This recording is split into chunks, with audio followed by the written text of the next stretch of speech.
alaikum warahmatullahi wabarakatuh. Yau na ce zan yi magana akan to market. So akwai abubuwa da dama.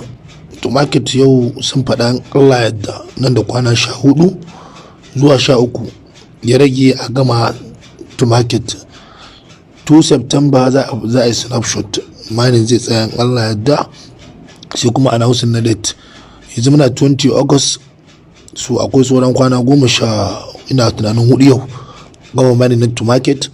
So shi ne nake faɗa mutane ga wanda isan baya yi zai iya farawa yanzu, da kuma wanda isan iya yi sai idagi. So da kwana 14 in yana wasa sai idena, da kuma isan baya yi zai iya zuwa. Akwai task da ake ci gashi nan wajen, dan yawo task din nan kawai sai dan bibbi su, in ya bibbi su zai dan rage tafiya, zai dan samu point din dewa. So da ake mana din nan za a ringa aje ma play kati kullum in ka shiga al'aba guda 7 ko 8. So amma su ba sa tarawa, in suka aje idan baka ci ba yau to gobe za su kare. Magana gaskiya kenan, za su dauke, za su kara samun sababbi. So haka ake mana din to market. Sai abu na gaba, akwai daily combo da ake na to market wanda ake samun kusan kullun 2500. Akwai wasu secret da ake samu. Na farko kafin mu je daily combo din da ake yi, akwai wani abu da ake ce mai star. So ɗaya ake kilamin ɗinta, nan ake tabawa wajen wannan abun, wannan lemar za ka taba.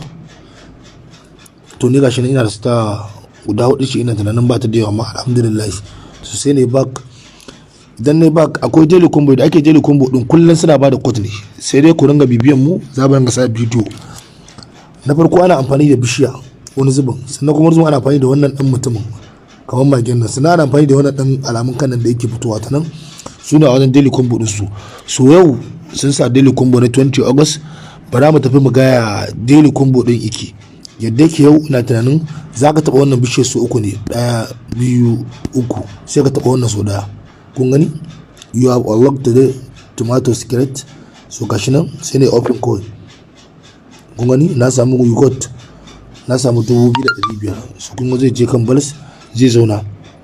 So wannan daily combo kenan nasu na kullun, shi ma yana ɗaya daga cikin hanyar da ake tara to market yawa.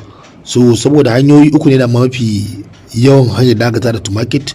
Na farko shi ne za a baka wannan plate din nan, ni kun ga yanzu 0 na cinye, katika ne. In ka danna, inda da akwai katika ina dannawa zai kai ni tumatir za su rinka fito mu ina caccakawa. So wannan shine, ba na so bidiyon da yi tsawo, zan yi rubutun Allah yadda aka yi sosai.